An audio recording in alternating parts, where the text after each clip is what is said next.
clear. Coming through Geocache Talk, a voice on the line I hear.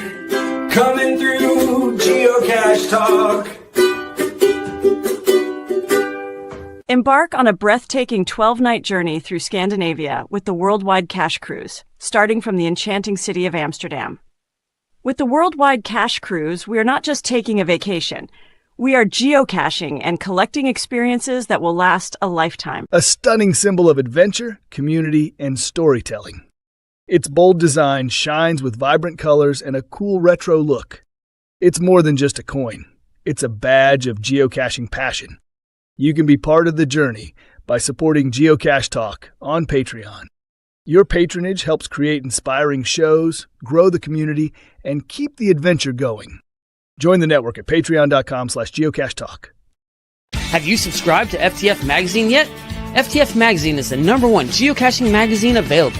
It is a quarterly magazine that you can be part of. Subscribing is easy. Just visit FTF's website, ftfgeo.com. Don't miss out and subscribe today. Calling all geocachers. At artedcrafted.com, we create unique apparel designed by geocachers for geocachers. From custom t-shirts to personalized mugs, our gear lets you express your passion. Stand out at your next event with artedcrafted.com. artedcrafted.com. Gear up for your next geocaching adventure. All right. Big thanks to our new patrons. Gundark 2000, Nesmuk, LabGal13, Joe Bids, Reese 486, Hada 25, Waymaker Jan, Rob S72, and Lost and Found 28. Thank you to all our patrons for keeping this show on the air and all of our shows. Thank you, thank you, thank you. All right, big show tonight. I think we have a lot of big shows, but you know, we'll see. I think this is a good one. Bring in the co-hosts. There they are. Howdy, howdy. Yay. Hey, hey. Memphis Mafia. Over here. Back and busy as ever. He'll fill us in on all his goings on and the Pizza Ninja. That's right. Happy to be here, Gary. I had some good pizza this weekend, and I can't wait to talk pizza tonight on the show. There's going to be so much of it. Incredible. I sent you a picture of my pizza on our latest adventures that my group, the Motley Caching Crew, went on. So, important stuff there. Yeah, absolutely. I was going to doubt your adventure, but after seeing that picture of pizza, yeah, I mean, that qualifies as an adventure for sure. Definitely go that. So maybe we could. Are you craving cheesy goodness? It's time for Pizza Talk. Whether you're at your local. Man. Gary, we have some great pizza comments on here. Happy Hodag, too hot for pizza day. No, sir. You can definitely have it. And Brad Jenright said the couch checking in, hot pizza for a hot show. Absolutely. That is the way to do it. You know how to roll. Goodness. No, but yeah, we had some good pizza. We'll talk about that in a minute. All right. Let us do this.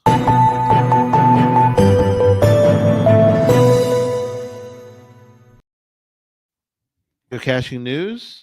John, get us started. Yeah, absolutely. So one cool thing I want to let you guys know tonight and all of our viewers and listeners is about the 7th annual Coin Challenge week by Geo Sutherland in Sutherland, Oregon. So this is really cool. Emily sent me this and I learned just about this within the past week. But for people in the Pacific Northwest and actually anybody who wants to go to Sutherland, Oregon, it's the 7th annual Coin Challenge week by Geo Sutherland. And so this week, June 23rd through June 29th, the week is full of geocaching events and fun with a really cool coin challenge kicking off on June 28th. So next weekend, next Saturday. So, as part of that, you can actually enter the coin challenge, and it includes a concert by the Eddie Ross Band and their classic country and classic rock. So it sounds like a really cool combo from 6 p.m. to 8 p.m. But the one thing I want to really share on here too is a few things, because I want to share the GC code, the website as well too, and the cool Facebook page to find out more information. Nice. But on here, if people want to check it out, it's actually just Geo Sutherland, GeoSutherlin.com. And you can go to that one. The GC code to check it out is GCAXHNB. So GCAXHNB. And yeah, thank you for bringing that up, Gary. So, I mean, that's a really cool one to check out because I don't know about you guys, but if there's a challenge out there where I can get a GeoCoin as part of it, I basically already signed up, at that point. There you go. And this sounds like such a cool way to do it on this one. So I'm going to put up the Facebook page here too on here. So if you want to check out more information, definitely go to that GC code, the geosutherland.com page, or the Facebook one as well too. I have a question though. Yeah. Jesse, did you notice something about John being, he's so close to Canada. I think he's having trouble saying the word Oregon. I noticed that. I wasn't going to pick on him. Poor Canadians. They're still hurting from losing in hockey again. Whoa. So I mean, Florida again, baby. Florida. Hey, Fort Lauderdale is my home away from home, guys. I don't know if you ever knew that. So that's true. I am very, very happy about Florida winning. Sorry, everybody 12 miles to the north of me. I know you may have wished otherwise on there, but hey, I'm very, very happy about that. How are you a country covered in ice and lose to a state that's on the beach at 90 degrees in a sport that's all about skating on the ice? I don't want to pick on Canadians, but that's embarrassing. That is embarrassing. It's kind of crazy though, because it's kind of like people in Florida, the southern states, they just love hockey so much, Yeah, I think you're just laughing at it. They made a sport on ice, and then they accidentally laughed at it too long and got good at it. I don't really know how that happened. It's like Las Vegas when they first had their team the first year, right? Did they go to the Stanley Cup Finals or something like that? I mean, it was just crazy, Yeah, so we love our Canadian friends. In the beginning, go ahead. I'm only halfway messing with them. Only halfway. Oh man, Jesse, man, I don't want half the love. I want the full love. So just don't halfway up, my friend. Well, if you really want me to start messing with them, I can. I just no. I'm just playing. I love the parts of Canada I've been to. We love them. Yep. All right.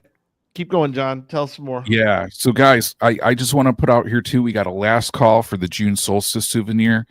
So today, June 22nd, is the last day to get your souvenir. So if people have not gotten it yet, just go out, find and log any geocache event, Adventure Lab location, and get that souvenir. I know I got it. I think Gary, you got it, right? I got it. Yes, I did. And I heard Jesse got it too, right? So I mean, all three of us. Yeah, accidentally got it. No doubt. How did you accidentally get the souvenir? Well, I think to get it, all you had to do was breathe as a geocacher for the weekend. If you did anything geocaching related, that's perfect. Anything, you got it, right? Do I understand that correctly? So yeah. Well, yeah. I mean, basically, yeah. So I mean, what did you do? What motivated you to get out there? Not the souvenir, but I did go out after, like we talked last week. I did go out for the very first time ever and went out caching just for treasures.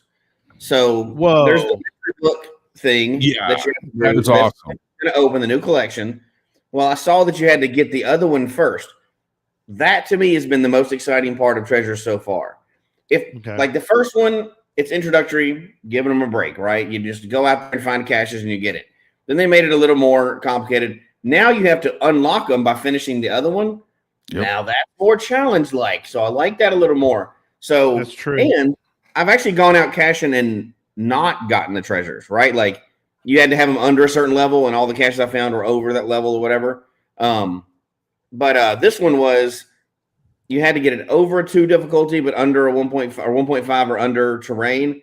So I filtered specifically for that, found 4 nearby. I only needed 4 of them to get it. And I went out just for that. Now, in the midst of that, it popped up. You got some kind of souvenir thing. But the treasures was fun. That was the most fun I've had so far with the treasures. And now the mystery books is next. I'm going to go ahead and, I'm definitely going to go out with the specific purpose of getting those treasures coming up. It has now become, before I was just kind of getting them just because I was caching. Randomly, right? Yeah, randomly, like you usually do with most of the souvenirs, which again, nothing about it. I know people like Doug and some people are really into souvenirs. That's great. And not to get off but souvenirs for countries and souvenirs for other junk, two separate categories, in my opinion. Everything else I don't care about. Souvenirs for countries, totally different. But so I did get the souvenir, but I got it because I was hunting for treasures specifically, and I think they're going in the right direction with these treasures. I don't want to jinx it yet. I don't want to jinx it, but I want it to be where you have to actually put some effort out for it. And I want it to be where not everybody's going to get every single. If everybody gets every single one, and I know that's their philosophy. If everybody gets every single one, it's nothing more than the souvenirs that you get by accident. But these treasures, starting to like them a little bit. I got to tell you, man, I love them. And I think people just got to give them a shot. And I think once people give them a shot, they're going to like it. Well, where'd Gary go? No. You know what? Wait a minute. Let's talk about this because I can call Gary out on this. Yeah. Gary's claiming he doesn't like the treasures. I've only got 28. How many do you have, John? 30. I got how 30. Many do you have, Gary? I have 32. Okay. The guy that doesn't like him has the most on the show. I'm just saying something smells fishy. It does. I think he's sandbagging. I know. Probably no, I'm is. not. No, I'm not. But it is funny. Something you mentioned, Jesse, really has struck is that I didn't really notice until the last treasure I got on my trip, and I'll mention briefly about my trip in a little bit, but it was mystery books. And you guys, neither one of y'all have a mystery book yet. No, not yet. And I thought, oh, this is interesting. There's 4 in the series. So I kind of was interested. Now, the thing I like about this is it tells you why you got it. And so we did a one called Edwin Hubble, and that is cool. Yeah, you know how the treasure is currently collected. That's good. Tells your date. It tells you things like it's part of a collection. Tells you how you got it, and then also, the other thing that I noticed was we talked about briefly also was that it tells you upcoming treasures. So now that is cool. What do too. you guys? Yeah, what do you guys think of that? Are the. I like that, but when it's going to hit home for me, and I really hope they do it. The upcoming treasure is what got me out this weekend. Yeah, Tools of the Trade. It wasn't unlocked, and I was like, "Oh, I'm going to get it because Planets is coming up next." I'm like, "I got to go get that." Yeah. What I hope they do is set aside. These are the normal ones. I hope they set aside all-time classic ones that are always open for like the Fizzy. Fizzy should be a treasure collection, and then they're keeping up with the record of it, right? So yeah, I can see you that. got your 1.1 on this date. You got your your 1.5 on this date.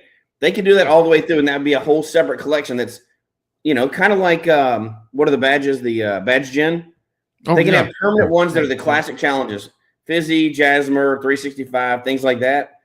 They could have those as permanent collections that you could work on for an unlimited amount of time. But once you get it, now I would like to see that you could do something with the treasures, but it's very early on, right? Oh, There's like put them on your profile somewhere different. Like I got this or I got that or maybe cash for 2 years. That's get the ones where you've cashed 1, 2, 3, 4, 5 years in a row, kind of like the badge gen thing. That would be cool, like side treasures to do collections. Those are common challenges that everybody works towards, right? So I think there's a lot they could do with it. It's kind of like a different way of doing challenges that could be kind of fun and automated, and I like it. I hope they go that direction. That's what I'm really hoping for. Yeah, I think just the energy, the buzz. I mean, Treasures is going to keep on building on it. So I mean, this is just a start, guys. It's gonna be awesome. So. That's what I'm hoping for. Let's just we're not backwards like the leaderboard. I'm just saying, not to poke, not to poke a bear, but Yeah. oh, come on. I just they have so much potential with some of these things, and I know they need more people, I guess. Somebody go apply to geocaching.com so we can get some of these where I go. Get some of these old projects going again. So Hey John, let's flip the next news thing. I need to grab something. So can you do your thing and I'm going to do the absolutely. Absolutely, Gary. So I don't know how many people know on here, but we actually have a Geocache Talk community group on Facebook. And occasionally we see some stuff on here that we want to talk about on the show, but we put polls up there too for people. So it's just facebook.com/group/geocache talk. I do want to bring up something that was posted in the group with me on it by TaxPro RGV. So occasionally people will post something on there and it'll kind of like pique my interest, right? So this was a real interesting one. It was and get ready for this, guys, okay? Peanut butter pickle pie. So here's a picture for everybody that can see. And for our audio listeners, just imagine like peanut butter pie with like pickles in it and pickles on top of it. And this was one, like, to tell you the truth, like, I can't get this out of my head. I want to try this, guys. I don't know if that's good or disgusting. I haven't decided. I don't know. I think I would have to try it though. Yeah, I just can't stop like thinking about it. I'm like, I gotta go in and see. Like, Happy Hodag looks delicious. Yeah, I mean, I think it could be. It's brave to say when you're not standing in front of it. Yeah, Soccer it's easy to say it looks delicious now. Yeah, I mean, we're getting a few different reactions. Brad, absolutely not. Matthew Dreyer, it looks like some sick emojis on that one. Judy Vaughn, bread and butter pickles. It could be, but guys, I mean, like, I don't know. How about pumpkin pickle pie? I think it's disgusting looking. Yeah, I don't know. There's so many things. So it's like you want to try, and it could go either way. But anyway, I just wanted to give a big shout out to TaxPro RGV for posting that in that group, because it's just like, it's on my mind now, guys. I got to try it someday. Very interesting. All right. So last news note, we're going to get into the show, but I do want to mention I had the store on vacation mode. I'll explain why in a moment, but show's back up and we are still selling these coins. Apparently they're more popular than I thought they're going to be. So I was surprised. I mean, there's only 15 left. So there you go. God.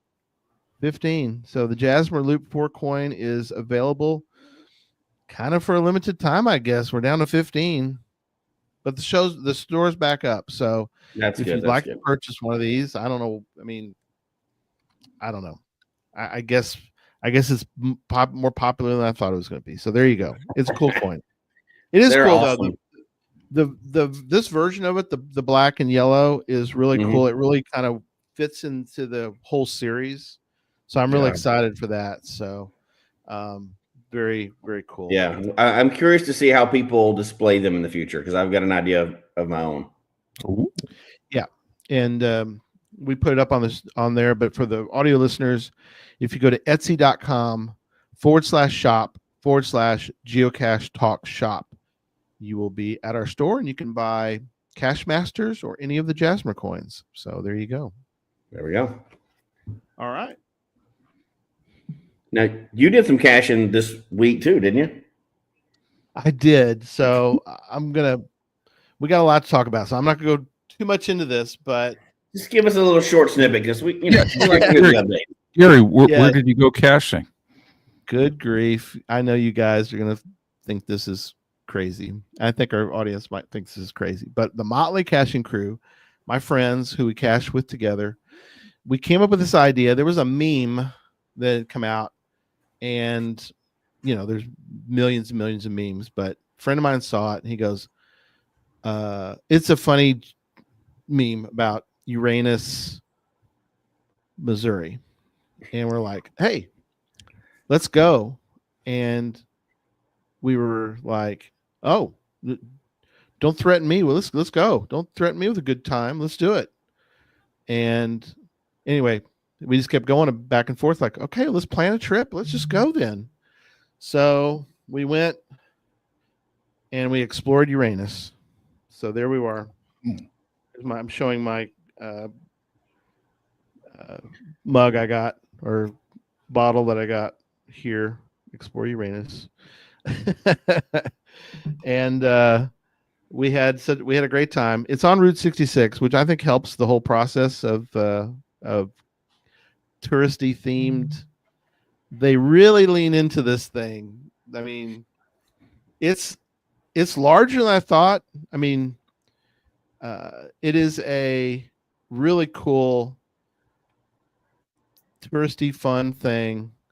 So Allison and I were missing each other on this trip, and she's like, oh my gosh, we just found those so as I found caches, she's like, we just found those caches, that's awesome.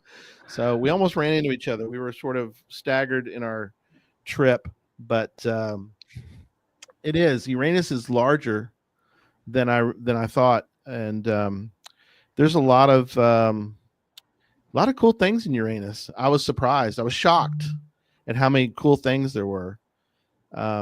In fact, they do. They have a fudge factory, which you kind of can imagine, and very delicious fudge in Uranus. I was really. We're not going to be able to cover this and stay family friendly. There's no way. There's just no way. The jokes are too good.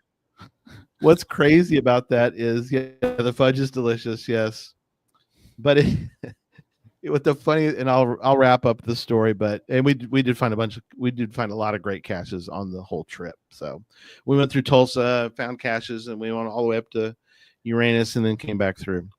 But the funniest thing is sitting there. I was sitting on the front porch of Uranus, and there's families, there's kids, there's the kids walking along, I don't think they have any idea what's going on, but they're having a good time. They're, getting some delicious fudge, and they're getting shirts, and they're doing this, and it's,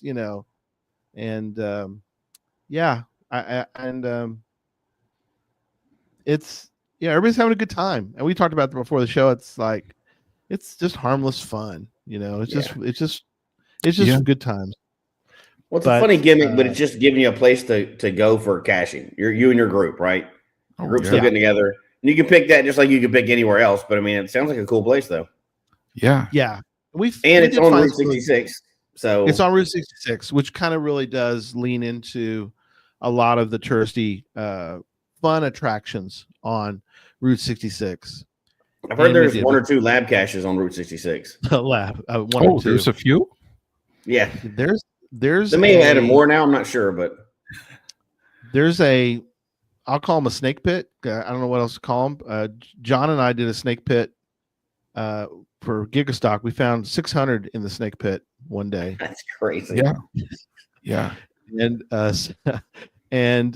there's one of those. I was looking on the list. We had so many other things we wanted to do geocaching wise, but I saw it on the list, and it's this gigantic snake pit of Adventure Labs. So they're starting to become more popular, I think, around the country. Yeah. So absolutely, it's kind of fun to dive into the snake pit and just gather up all the snakes and then somehow try to get out. I got to tell you, I contributed. There's Wild Bill and Jabber is building an Adventure Lab GeoArt at the Eden and Gola rest stop nearby where I live, in fact. And let me see if I can pull it up. It's like, on here, it's one of those things where he's building it out, and I contributed an Adventure Lab, actually. So right here, he's building out an I Love New York. So you can see on here, we're getting an I, a heart is going to form, and then the N, and then the Y on there. But I think Adventure Lab GeoArt, especially on rest stops, I think it's taking over, man. It's getting everywhere. So, and I think it's cool myself. I really do. I like it. I'm waiting for the wars to happen. Like, as soon as that publishes, I've got some. I'm going to put an X through the love. Oh, just right there. And there's nothing you can do. There's nothing you can do about it. So I don't love New York is what it's going to say. Oh, But don't do that. maybe put an A in front of New York. I love any. I don't know. We could have some fun with it. We could add some letters to it, couldn't we? Could you imagine that? Like the Florida people and the Southern people do that to New York, and then New York retaliates and does something to like the Southern geo art, and that's then all eventually, we need. Like it'll ruin geo art if people start doing that crap, but it's still pretty funny. Oh yeah. I've always seen the geo art out there, and I've always wanted to go and like hide 5 more on like a geo art just to like mess up the art, you know, like not something that would mess it up, but something you wouldn't notice, like 1 extra finger on the hand or something on geo art, just to be fun. Now, Strike 2 has a great idea. Make a pickle pizza geo art. Oh, that's interesting. Yeah, I really like that. I think maybe Tampa, Florida could be a great place for one, perhaps. We just got geo art start down here. It just says Tampa Bay, you know, TB or whatever in it. Oh, okay. It's not a big one. It's probably 90 or something, 100 or less, but they're popping up everywhere, and I think it's fun. Absolutely. Oh, it totally blows the numbers competition out of the water. That does not even make sense anymore to have numbers. If you're a numbers person, nobody cares because you can get numbers. You can get 1,000 caches in a day now, easy. So it is funny to look. Have you looked on yours, John, for your best day? Oh yeah. Yeah, absolutely. And that's when Gary and I, man, we were going hardcore in that, you know, with that geo art at Gigastock. Yeah. I thought 135 letterbox hybrids that Jesse and I and Charles did was big, but now when you look at the best day, I have 600 on my best day.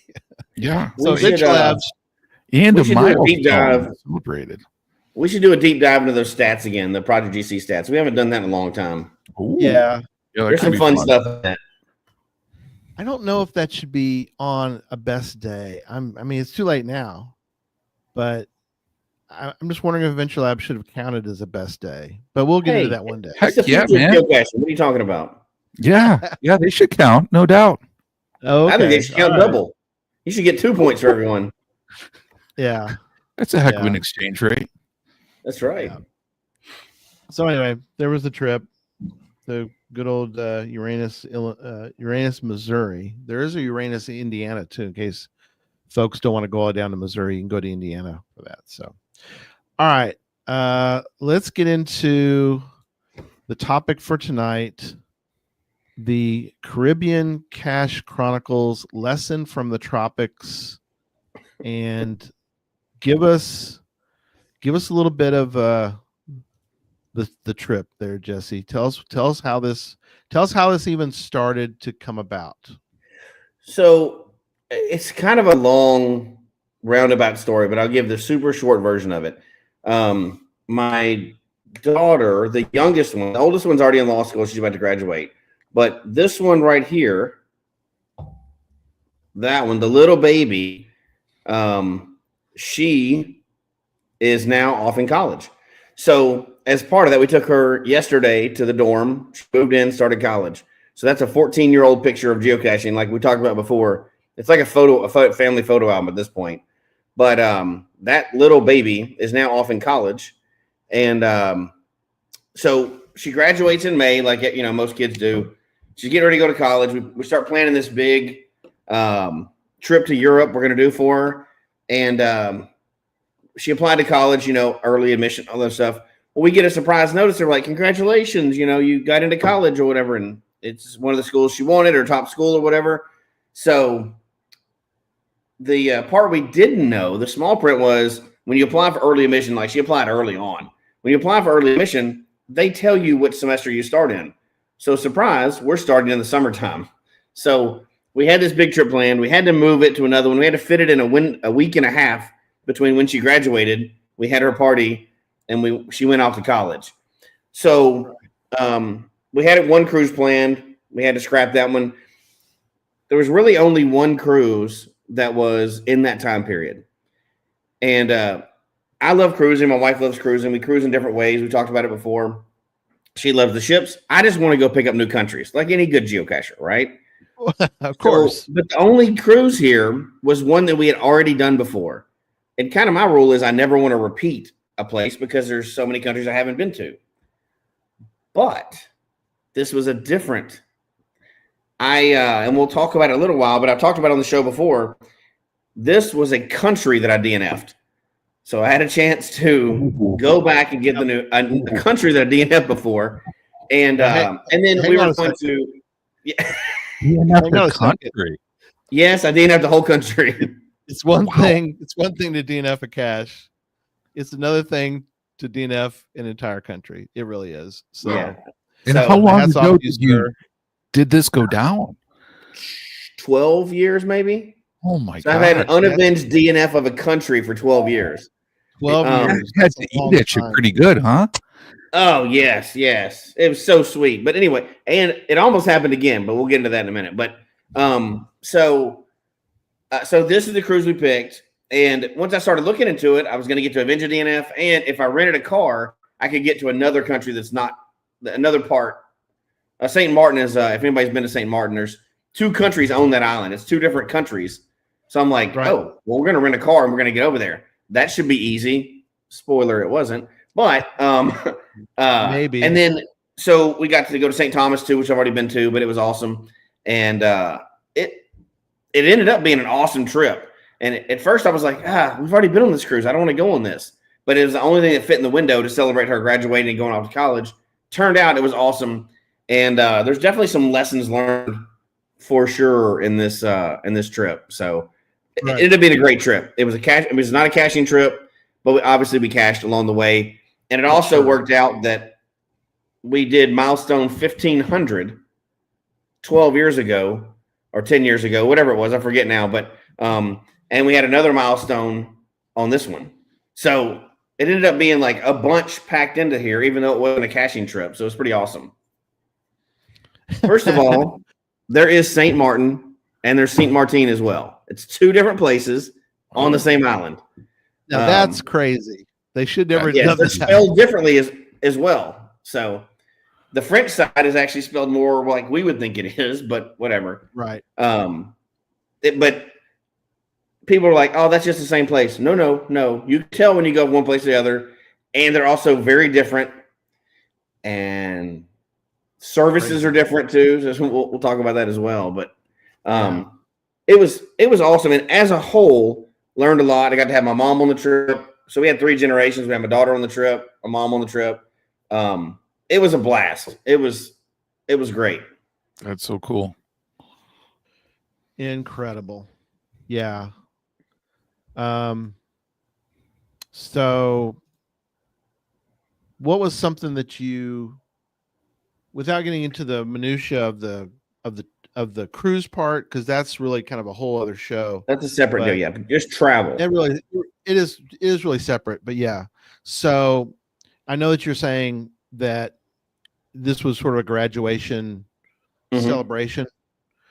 What are some things that you would let people know about that you would want to let others know they could do for something like this, either a graduation celebration or, you name it. What are some things that you would advise people to do for this?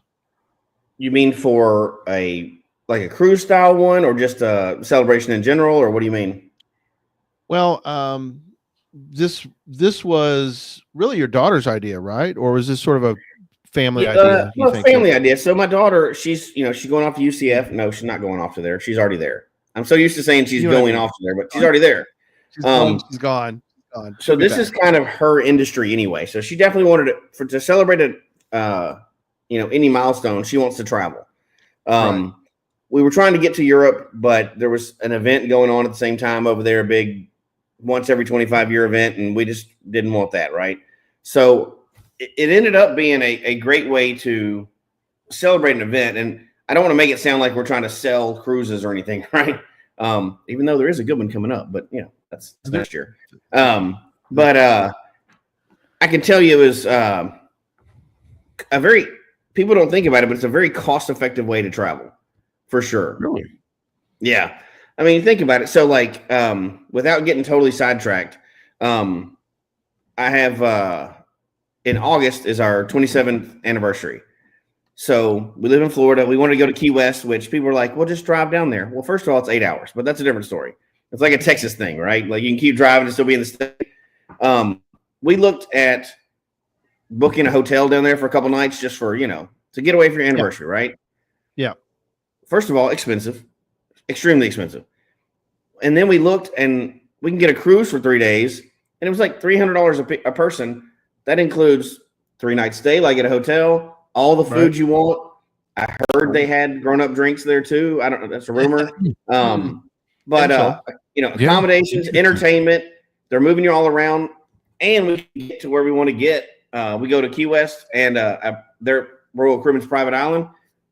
It was like $600 total for like 3 or 4 days. Wow. You can't do that. You can't go to some really nice place barely and stay at a nice hotel. Obviously, if I'm on like a geocaching road trip, I'll stay in my car. I'll stay in like the hotel with blood on the wall. Hopefully it's a discount. But you don't do that to celebrate something nice, right? Like a milestone or whatever. So I was excited. There were other geocachers on the cruise. I could tell from like logs and stuff like that. And it fits perfectly with geocaching. It fits perfectly. You get to have your family stuff going on, whatever we're doing, celebrating. We did trivia all the time. And then you go to a new place. Somebody else takes you to another country. You don't have to drive there or fly there. Exactly. The big old ship takes you there. They get you off there, and you get to go caching or whatever. But so you pick up another country, and you still get to do your full vacation. It's not like you have to pick. A lot of times you have to sneak out. We've all been on those family vacations where you have to like sneak out early in the morning to go get your cash because you're not with caching people. I cured that in my family by turning everybody into cachers. But I know other people have that problem. But for geocaching, in my opinion, and I'm not, again, we're not going to get sidetracked for the cruise part of it, right? But yeah, that's different. Cruising is the way to go. It is the way to go for geocachers. And you can find good deals on it. But there are some things to think about for sure, without a doubt. With any travel, and like obviously we have a big group that's going next year on a cruise, right? And we're meeting privately, and we're going to talk about all the lessons learned and everything else. But I think it's good to mention, and coming fresh off this trip, I want to bring some of those up because we're experienced travelers. Now, granted, I DNF'd the country, and that sounds pretty stupid, but there's a reason for it. That was a long time ago. Long time ago. But I almost did it again. Yeah. But anyway, so that would have been a great story, though, Jesse. Oh my God, a great story, but I'd have been mad. That'd be like driving through a state and missing a state to find. I mean, who would want to do that? I do have a missing state, and that's a whole story. We all know that story, but I don't have Idaho. That's the one state I don't have because I tried to go there, and the last time I tried to go, they shut down all the computers in the country. So I don't know. It may be jinx. That's true. But no, even so, and we travel a decent bit, but there was a lot of things that kind of surprised me, and I won't get into the technical part of it tonight, but I will make a full confession about something. Cachers did 10 days. Oh yeah. Oh, it's great, right? Six ports usually means like 6 countries. A lot of people don't even have 6 countries on their geocaching profile, and you can get it in a week. Yep. Wow. So I can't say 100% anymore. I am a 99.999% cell phone geocacher. And this hurts me down to my geocaching soul, what I'm about to say. But you realize we're recording. Wait, let me see. I need to go off the air for a minute because I was not going to take any chance of DNF in the country again. Mm-hmm. Okay. I bought the Wi-Fi package on the boat just for my phone, only for this. Right. And I bought the roaming international cell phone package for when I was off the boat on the islands. We're listening. Mm-hmm. Downloaded all my stuff on Cachly ahead of time. Mm-hmm. And offline maps. I get there. Yeah. We cross to the French side of the island. No signal, no GPS on my phone. Oh, okay. So what did you do when that happened? On my phone. And it was one of those things. Christy and I were standing there, and if I had to knock over a electronics store, I was going to get something to help me find a cache. So American thought stealing. Yeah, I'm sorry. Hey, I'm gonna find it. Right? A cache. Yeah, So- wouldn't be the first time. Wouldn't be the first time. I bet. So Christy and I both stood there. We both knew what the other person was thinking, and neither one of us wanted to say it. No. And we both said, wait, we're back, John. Yeah, okay. I'm ready. I'm waiting on this. Fully admitted, I wish I had my GPS with me. Oh, and also further said, we're bringing one to Sweden. Whoa. So Yeah. I don't want to dwell on this horrible, embarrassing fact. Whoa. Well, but I mean, this comes from a guy that's thrown shade at other people for having GPSs, right? Hey, I'm legit about my shade, and here's how shady it is. Wait. I won a brand new GPS that is like 10 years ago that is still in the box. Cobwebs. Yeah. Look, you talking about one of these? Oh, one of these? I don't even know what that is. It looks like a sad remote. That's a Magellan Is that Gold. like a universal remote for a TV? No, this is a Magellan Gold GPS, handheld GPS. This is how you geocache right here with this handheld GPS. No, that's silly. Not the phone. How are you going to find an adventure lab on that thing? All right. So anyway, keep going. There was a point I was standing on the island, and I don't want to get into the technical because we started looking up why that was happening, what was happening, or whatever, airplane mode versus all this other stuff. So what I will tell you is there was a point where my GPS on my cell phone failed. And we were just kind of winging it where we were. It's not supposed to happen. Okay, it did. I don't care if it's supposed to.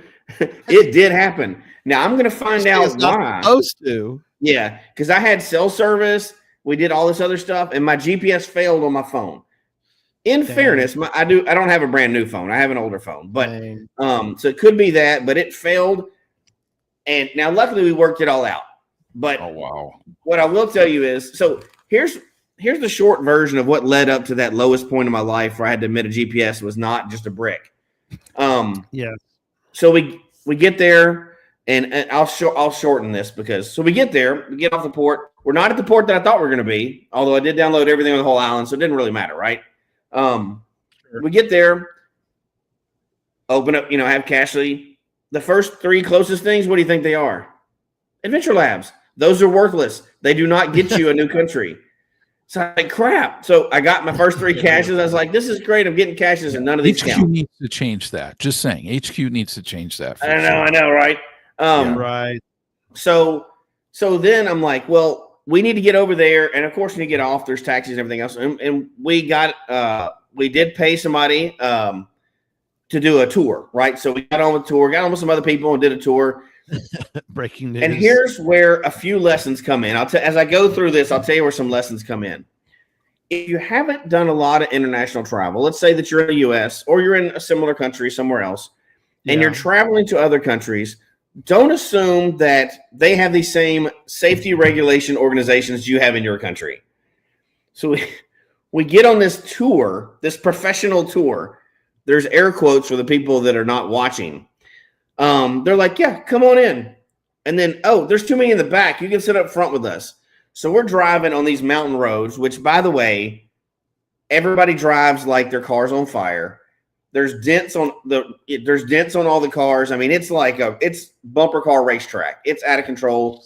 The roads are wide enough for one car, and you're fitting two on there all the time. Everybody's side mirrors are cracked. Everybody's are. But anyway, we're on this thing, and we've traveled before, and I've been in situations I'm fine. I'm totally comfortable with them or whatever. But there were some people off the ship that were a little newer to travel, and they were a little worried. And we're driving down, and there's like three of us in the back row of the pickup truck, and there's like 15 people in the back open air part. The door comes open to the girl that's next to me, like the truck door comes open. And so we grab her, pull her back in. The lady's like, just reach out the door and shut it. Like, reach out through the window and pull the handle to shut it. Her eyes are big and wide. And I'm like, that's normal, totally normal, right? You're saying this was like so matter-of-factly, right? Yeah, totally. No, I didn't have a door handle on my side, so it was different. But this thing was not, it would never pass a safety inspection in the U.S. ever in any state, even Texas. There's no way it would. It was wild. But anyway, so we're going on that. So that's one thing. If you just We bought a local, like we didn't get an excursion. We just hired somebody locally. You get what you get. When you hire somebody locally, you get what the local standards are. So just know that. I'm totally fine with it. But if you've only ridden on like really safe places and really safe transportation, this ain't it. So just know that you're getting something different when you're traveling. Just know that you're getting different things. I'm gonna put it that way. The lady was super nice. We had a great time on the trip.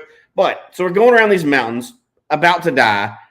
She had to turn the air conditioner off when we went uphill because it didn't have enough power to get up these hills in this truck, which was a little bit scary and 1,000 degrees. But anyway, so we get to the first stop and we're driving by these because we had no idea where we're going because she didn't really explain it to anybody on the tour, other than they were taking us this one location.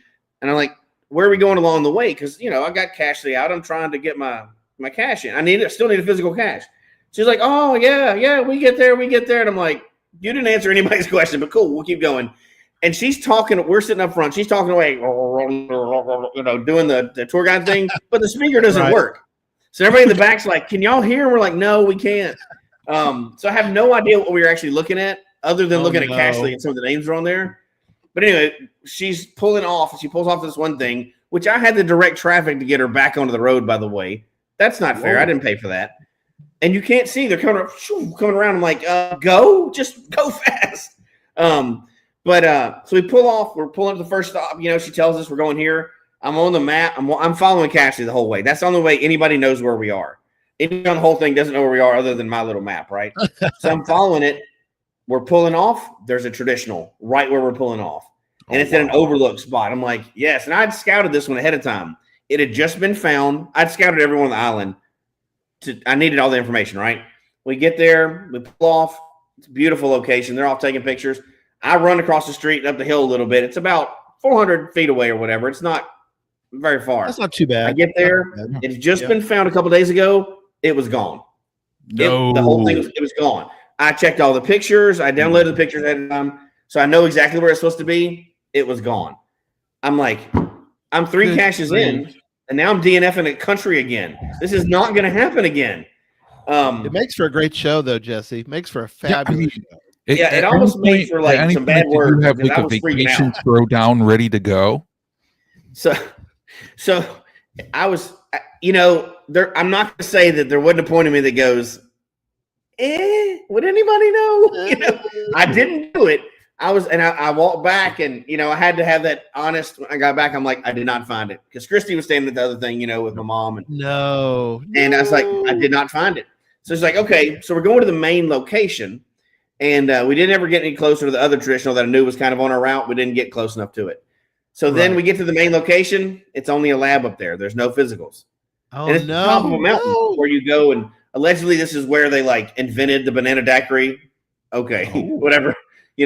But I'm like, I bought one, so it's okay. It worked for me. At least it worked for you. It's a lab. No, only a lab. So now I'm 4, 5, 6 caches into this island, this country, and no, it doesn't count. Nothing counts. So then we come back, and they're like, "Oh, we have a separate group on with us on here. They're going to this thing. Y'all stay in the car. We're just going to drop them off in this beach area. And if you didn't pay for this part, you can't get out here. We're going to unload them." And we're going to keep going back on our tour. I pull it up because this wasn't part of the tour. I pull it up. There's a traditional there. Not where we're stopping necessarily, but close enough. Close enough. So we pull up, and she's helping people like unload on one side. Right. And she's like, everybody else has to stay. Y'all didn't pay for this part, so y'all have to stay on here, right? Because we paid to get in the thing. I was like, I think I can make it. And Christy's like, no, you can't. And Miley's like, I don't think you should do that. Of course, my mom's like, go, sign my name. Go.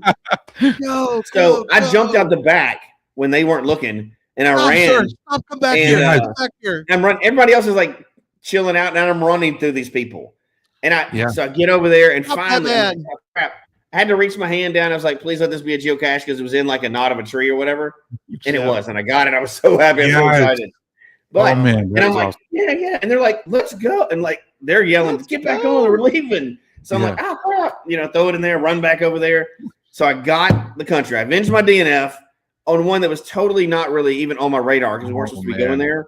But we were on our way back to drop us back off at the ship. And I was like, we're about to DNF this thing again. Wow. It's just not going to work. I got to imagine the adrenaline you had Did going you through ride- you at that time. It was insane. Nuts. Yeah. Oh yeah. I shouldn't be running ever, just with all my injuries and stuff, right?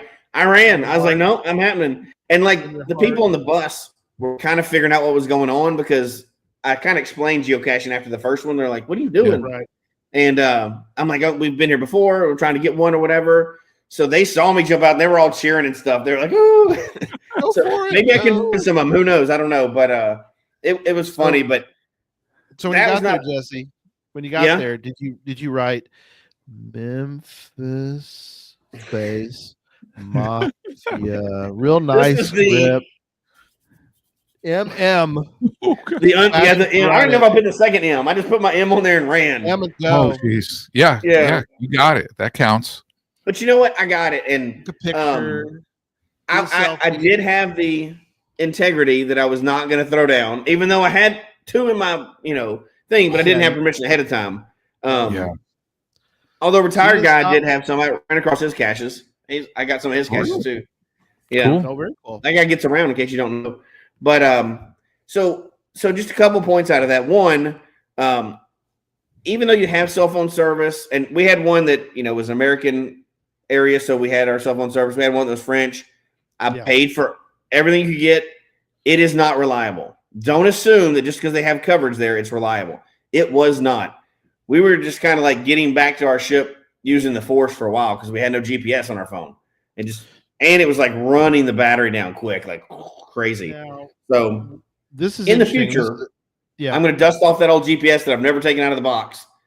Yes, I'm going to have to cache with it, and that's horribly embarrassing, but I'm going to do it. But so gotta do it, man. Even if you're a real cacher, I mean, like a real about cell phone cacher, you may need to think about one of those old ancient dinosaur bricks if you're going to be a completely unknown area that you're not, that you don't have a chance to get back to. Like if the stakes are high for it, consider backing it up. And I hate to even say that. I'm so angry that I have to say that, but I did. And then if you book something that's not an excursion on a ship, let's say you are doing cruising, you book something that's not an excursion through the ship, it's not arranged through there. Know a couple things. One, it's not up to the standards of that. It may not be up to the standards of what you're used to. And two, they don't have really an incentive to get you back on the ship where an excursion does. It's not guaranteed. Yes. If you get an excursion, they won't leave without you, right? It's through the ship, they arrange it, they know. If you don't and you do something on your own, which I do a lot, the ship ain't waiting on you. They don't care. You hired somebody else. So it may be totally, totally different. And, whether that's weather or that car breaks down on the other side of the island or whatever else, just know that you're not guaranteed. So it's a great way to do it. I've done it before, but you're just up for risk, and they will leave you. They will leave you there. It happens a lot, and it's funny too when it happens, but that's horrible to say. So this is kind of for another show, but I'm wondering, so Brad brought up a point, and I don't know the answer to. Okay. We'll have to do some research, but Brad mentioned earlier, thanks Brad and Jen for being with us tonight. Brad says should have had an Android. I wonder. I didn't need to throw plastic at somebody. I didn't need to throw worthless plastic at somebody. I needed to find a GPS. What are you talking about? That doesn't make any sense. Well, I think he was talking about the cell service. I know what he's talking about. I'm just making fun of Android. So. I know you were. No, yeah. You do have to think about that ahead of time. Easy. Where's that kick out button? I don't know where that thing is. How do I kick somebody out of it? You can't. Ryan has an override. He'll always. Ryan's got an override. Yes. No. So yeah, it's just something to think about. There's many things. So I will also. People have heard of this before, but y'all have all heard the term island time, right? Yep. Yes. Like they're on island time. So that's extremely true. Whether it's a restaurant or whatever else, areas, just know that you're in their country now. Things go on their schedule by how they want things to do. If you don't like that, don't go there. There was definitely a different pace when you went to certain places that are away from, like, if you get out and away, like we try to get away from like the immediate tourist area. If you're visiting any area and you're getting outside the normal tourist area, just know that you're in their country. It's not their job to speak your language. And they have their own schedule. They have their own schedule for before you got there and after you leave. So just because you think you're going to sit down and do something in 20 minutes and get up and go, that doesn't mean that's actually going to happen. So just you have to learn that when you're visiting somewhere else, you got to be considerate. I know our people know that, but I just want to put that out there. Don't get so focused on, avenging a DNF or anything like that, that you make a bad representation of geocachers when you're traveling internationally. You don't want to get that bad reputation. Okay. Yeah. Very, very true. So some other mentions, we do have a lot of, and we love all of you. We do love all of your Android users. Yes. I'm joking about all that stuff. I don't care what kind of phone people have. But although I will point out, if I am going to care about it, Androids tend to be more defensive about their phone, what kind of phone they have, than Apple users. Just going to throw it out there. Yeah, that's true.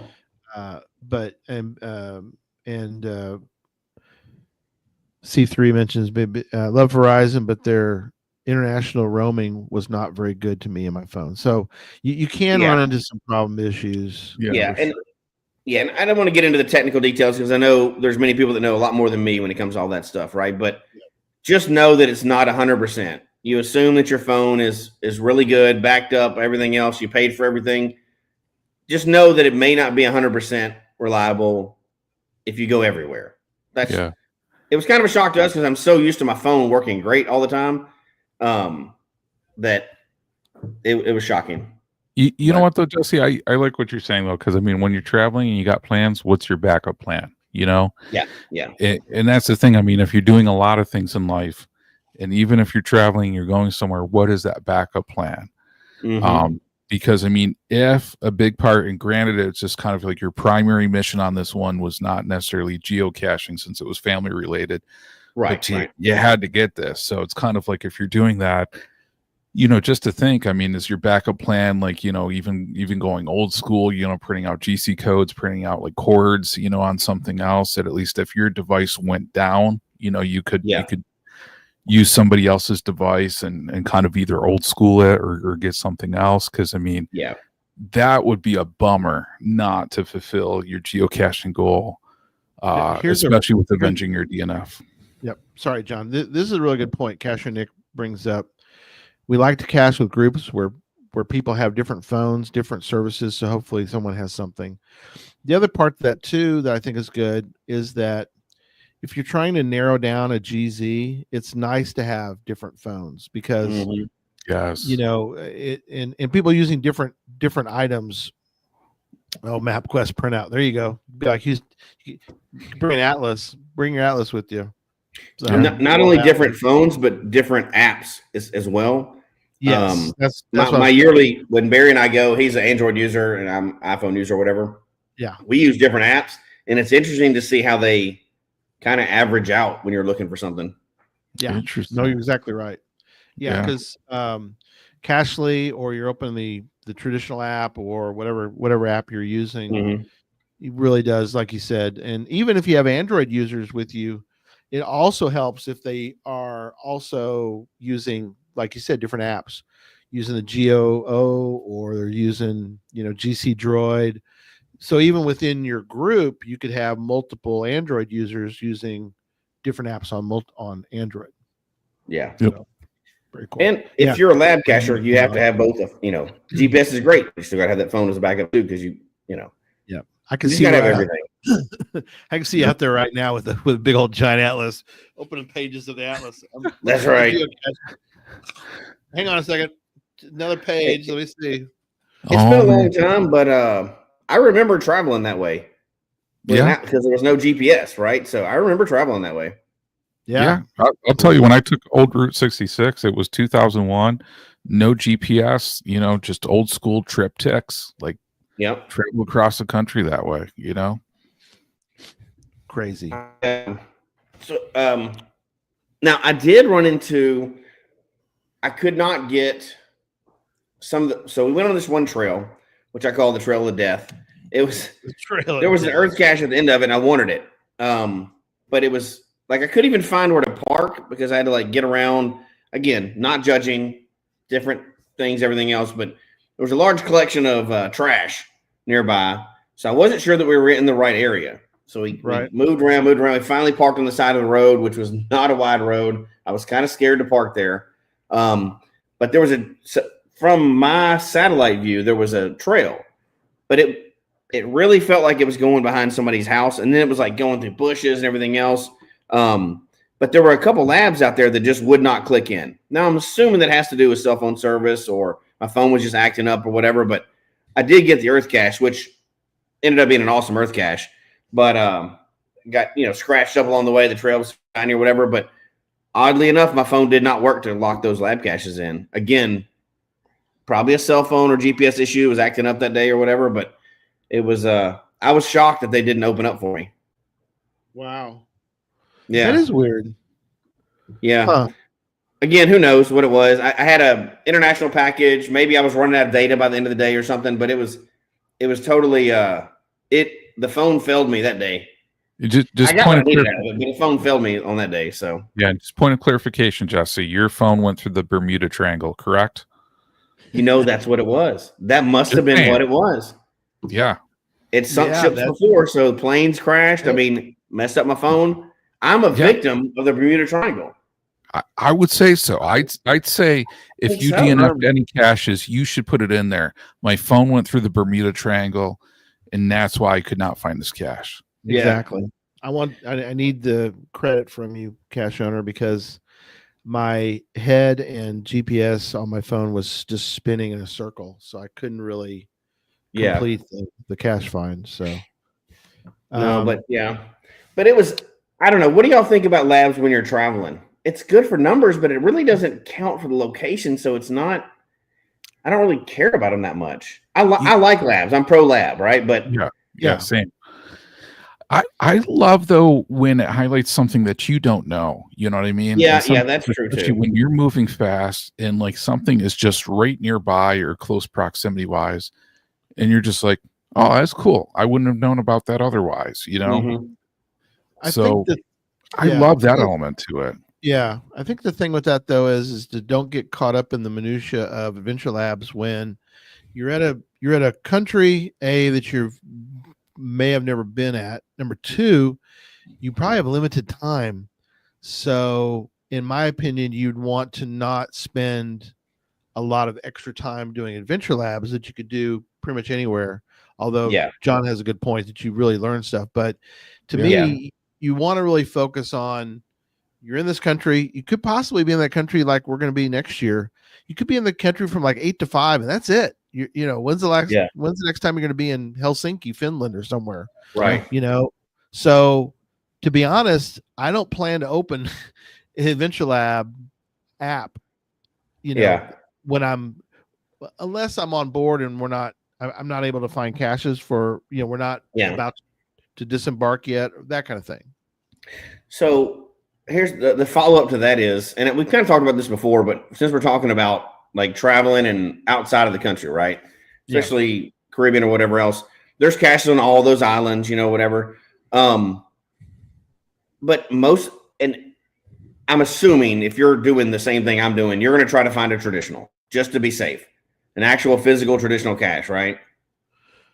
Well, and Christy has a point, but my point was though that she missed what we're talking about though. No, she's right in the fact that I plan to do the labs, but I don't want the labs to interfere. Right, you got to get real caches while you're there too, right? Not just you got non-physical caches. Yeah, because you got a time window. I mean, right. You have to be back on board by let's say 5 p.m. Mm-hmm. I'm not going to just sit on a park bench and start doing adventure labs. I don't know though. I hear what Christy's saying though, because it's like I don't know what the equivalent of an LPCR guardrail cache over there, but if they're just like, hey, lucky guardrail cache, versus, hey, here's this really cool location, you're going to learn something like really in depth about it. Yeah. No. I like the value of that, but I guess if the time is a crunch, you don't want to, and you're trying to make sure you get a new location, you've got to get a physical. Like in the past, we would say you get a traditional over like an Earth cache or a virtual. And I still kind of do that, right? I make sure I get a traditional in the area, even though most of what I found on the islands were virtuals and Earth caches. but there's still that danger, right? Like you get back and maybe the owner is just one of those people and they don't let you count that for some reason. That's the risk, right? Like, yeah, you don't maybe I just didn't. one. Yeah. So you're DNFing Norway or something if you do that. Yeah. I think for me it's kind of weird because it doesn't track anywhere like on your map. The labs don't really track on, but it's not yet. Not yet. Yeah, that is true. Not yet. Not yet. So, I'll say real quick. Ryan has a good point. His labs are to fill the time between caches. So yeah. Now, again, that's not bagging on labs at all. It's just as a reminder, it does not count location. For anybody that doesn't know that, hadn't been doing a lot of travel, it does not count. So that's the only one you get while you're there. You have not gotten that country. It's not going to show up anywhere. Another thing with that too is we kind of talked about with Doug, just because you go to a country doesn't necessarily mean you're getting a new country. Right. So geocaching we don't have time to get into that, but geocaching and souvenirs and everything else, like the U.S. Virgin Islands, there's more than one location, right? But it's all in the U.S. Virgin Islands. So you're not. So if your big goal is to get new countries on your geocaching profile or get new souvenirs, one, make sure there is a souvenir for that place currently. Sure. And two, make sure it's not, make sure it's actually a new country recognized by geocaching if that's your goal, just so you don't get disappointed when you get back, right?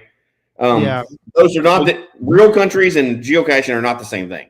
So for U.S. Virgin Islands, if you look on your souvenirs, how many countries did you end up going to, and how many countries did you end up with actual souvenirs? Because I know some of you said so we already had the U.S. Virgin Islands because we went to St. Thomas before. Okay. So I was not going to get a new souvenir from avenging that country. Yeah. It counted the same as St. Thomas did. It was not going to count for anything different. Right. So I did not get a new country out of that or a new souvenir out of that. I already had it. So in a way you could be, if you're looking at those stats, I didn't really miss anything. But for me, getting one there, I consider that avenging a country because I did. Even though I didn't get anything new out of it from geocaching, it was still a new country.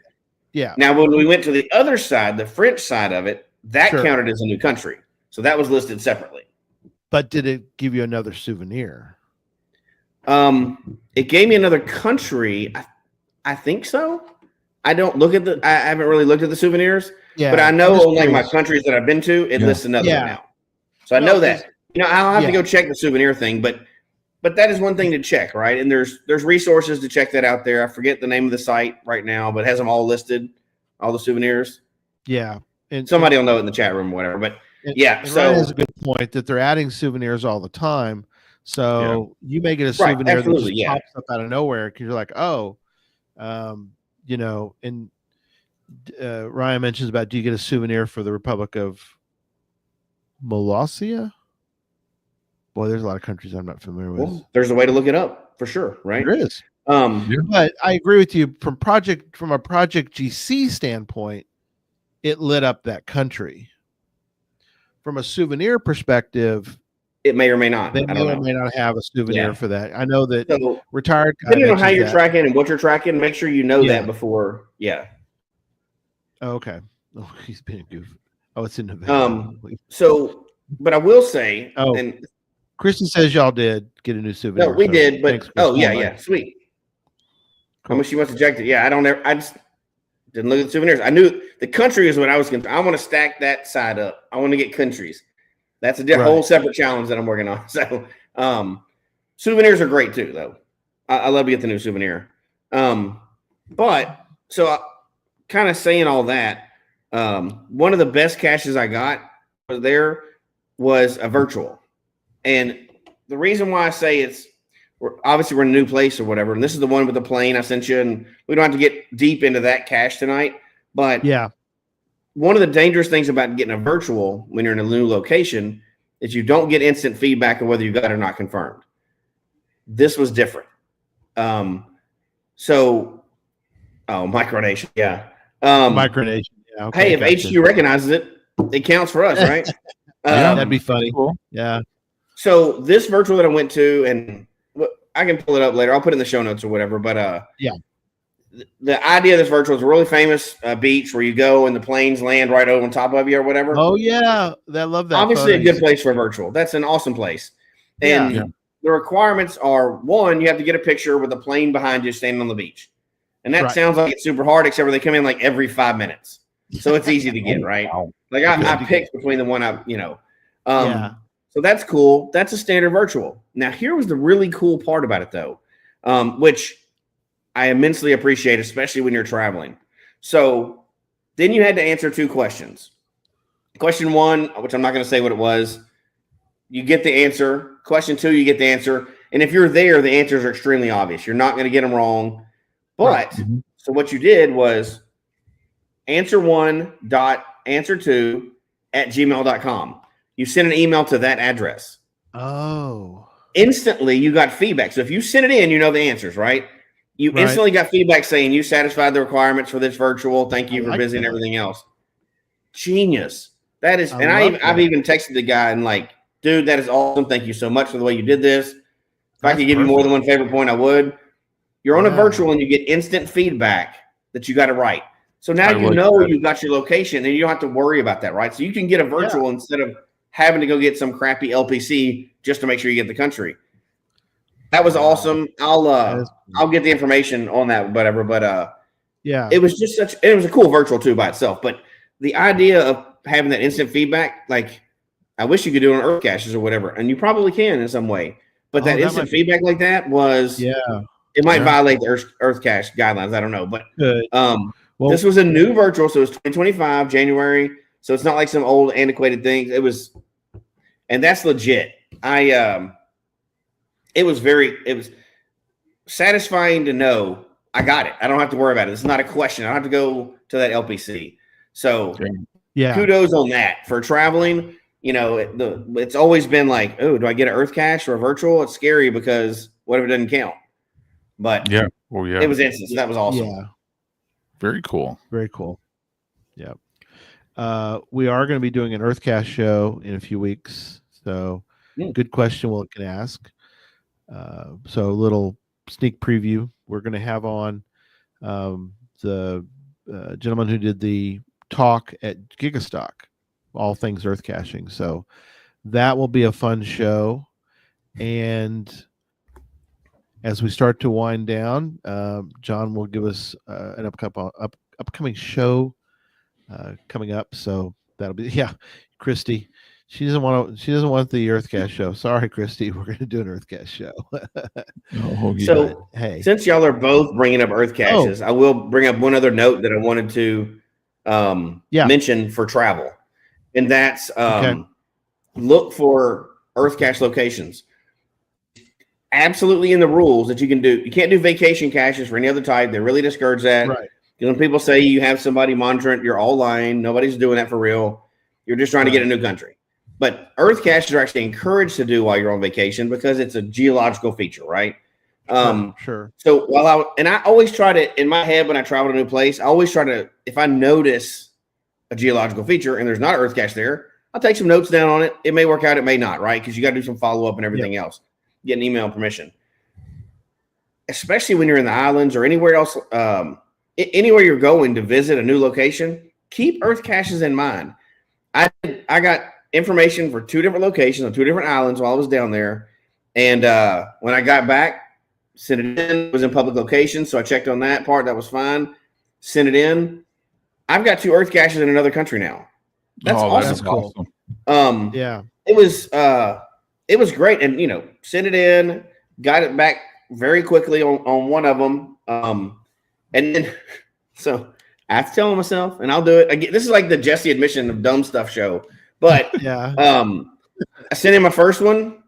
I mean, it came back pretty quickly. Like, you got a brand new cache in St. Martin. You're awesome. Yeah. It's like, sweet. That's great. The other one, taking some time. And I'm like, there can't be that many reviewers in that area. I mean, they're not that far apart. These 2 Earth caches, they're on 2 different countries, but they're not geographically really far apart. And the one that got approved immediately was the one that I thought was a stretch. I was like, this may work, but I'm trying to get an Earth cache in the country, so maybe, Sure. The other one I thought was a slam dunk. I've done one just like it somewhere else, that the geological feature or whatever. it didn't come back. It didn't come back. I'm like, huh. I look on EarthCache page, on the page. I'm like, no, it's submitted. I know I submitted it. So I finally get an email back, and it's all in French. And I'm like, huh. Translate it. No. It's the reviewer. He's like, hate to tell you this, but you got to do this in French first. Then you can put it in English second. And he goes, and I need the note, tell him my information. He goes, can you make that in French too? I'm like, oh my gosh. I would like how many I found EarthCaches right down the street that were in French, and I translate. Right. And I didn't even think about it because you get in such a habit when you submit something to your reviewer. I had a great description written up and a great reviewer note and everything else, give all the information and the answers. And it was all in English. And the guy was like, dude. I'm like, oh, that's embarrassing. And you can tell that he thought I didn't know what was going on because he told me you got to do this and this and this. And I'm like, oh my gosh, my bad, totally my bad. So I sent it all back in, use Translate or whatever. Send it all back in, and now it got approved within a day after that. It was no questions asked or anything. It got approved. But I even changed the title, the title to French or whatever. How dumb do you feel? Like, I've traveled a good bit. All of us have. And I found cache in different areas. And they're in other languages, and then I totally just forget all of that and submit one right down the street. Like, how dumb is that? Well, I mean, you go on Geo Autopilot, man. You do, and I'm thinking, is this going to fly because this is a, kind of a skirting the edge, geology question? That's not even it. I'm dumb and put it in the wrong language. I mean, come on. It was embarrassing because I didn't even think that's why it was delayed. I was like, what's this? This guy didn't want my EarthCache there? What's going on?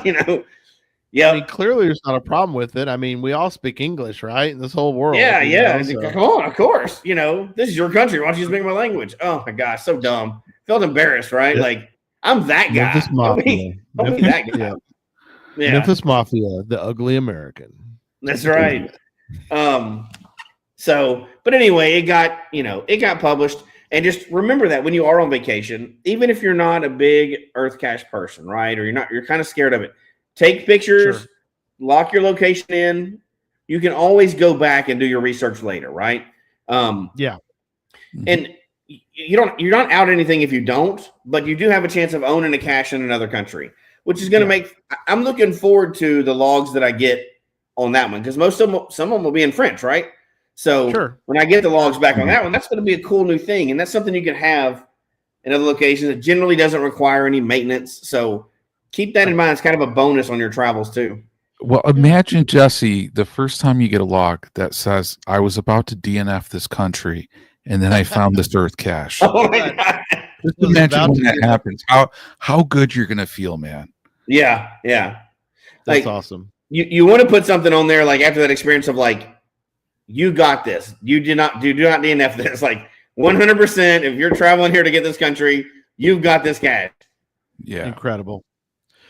All right. Well, let's do a quick wrap up. I'll go first and then let you two guys go. But this has been a really good show. I've been looking forward to hearing more about how this all went. I mean, I got bits and pieces before, but yeah, Jesse, thank you so much for sharing.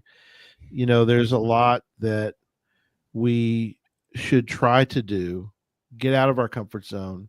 Yeah. Go on trips, go to these countries that, you're not going to be able to go all the time. I mean, it's one of those things where it'll be a downer, but there might, you might, I'm sure that most people who have regrets about what they didn't do one of them is about getting out and traveling. And so, very, you very never excited. know when you're going to lose the opportunity, right? Either exactly. age and we don't do this on this show, but things that are going on in the world that can shut down travel really quickly too, right? Or another pandemic or something. So you can real quickly lose that. So take advantage of that opportunity while you can. I 100% agree. Absolutely. So, John, you want to go? Yeah.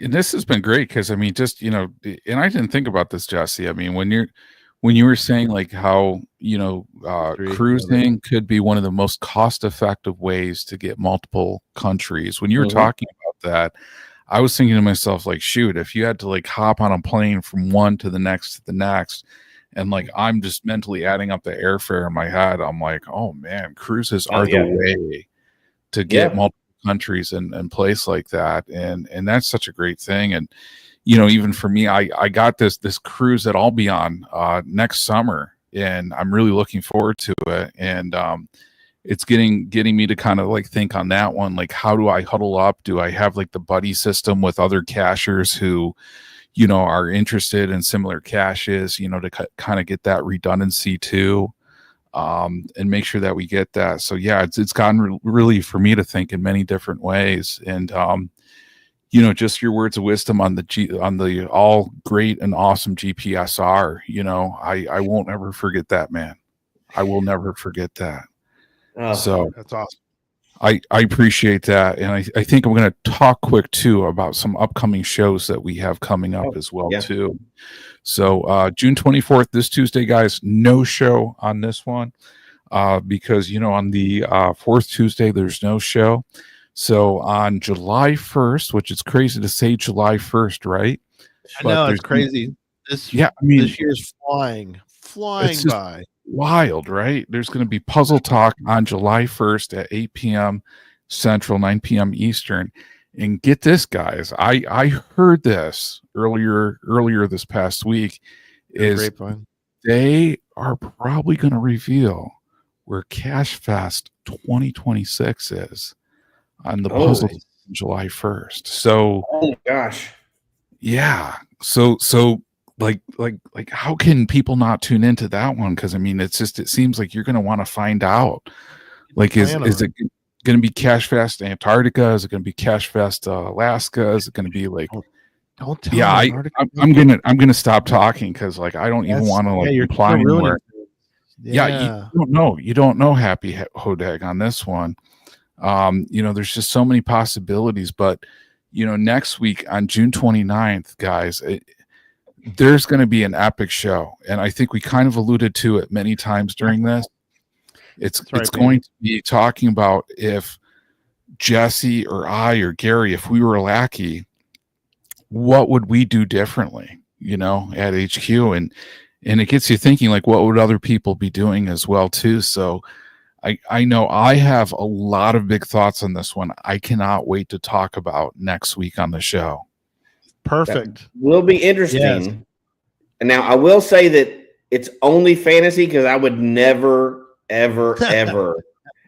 That's good. Well, I wouldn't be a reviewer. Being a lackey would be hard because. Okay, I can't say anything. No, all right. We'll talk about I'll wait for the show. We'll wait for the show. I think we're all eager to talk about it for sure. And I can't wait for next week. I do want to comment though that this suggestion for that show came from Burnt Turtles. So if you have a show suggestion to give us, we are always open to those. We may not do the show, but you can always email us. So geocachetalk@gmail.com. We'd love to hear your ideas. We won't guarantee we'll do that idea, but we need your ideas. And that was one that came from Burnt Turtles. So thank you, my friend, for suggesting that. And that'll be a very fun show to do. And we encourage all the lackeys that are out there to tell the other lackeys to definitely listen to us. Spout our ignorance next week, though. Skip next week. If you're a lackey, don't listen next week. Every other week, tune in, because guys, we're going to have one of those like shadow things. No, we're going to have so many great ideas out there that are going to go out there. I'm sure some of those are going to happen. Just saying. Yeah, that may be, but maybe lackeys don't listen next week. We want to encourage lackeys to come join us because it's going to be fun. Yeah, we love lackeys. Every other show of the year. I think that's a good plan. We love lackeys, so yeah. Of course we do. There's no doubt. Yes. Oh my gosh. We'll have some fun. Have some fun and laughs. Good times tonight, guys. We will see everybody on the next show. So thanks. Good night, everybody. Have a good night, everybody. Take care.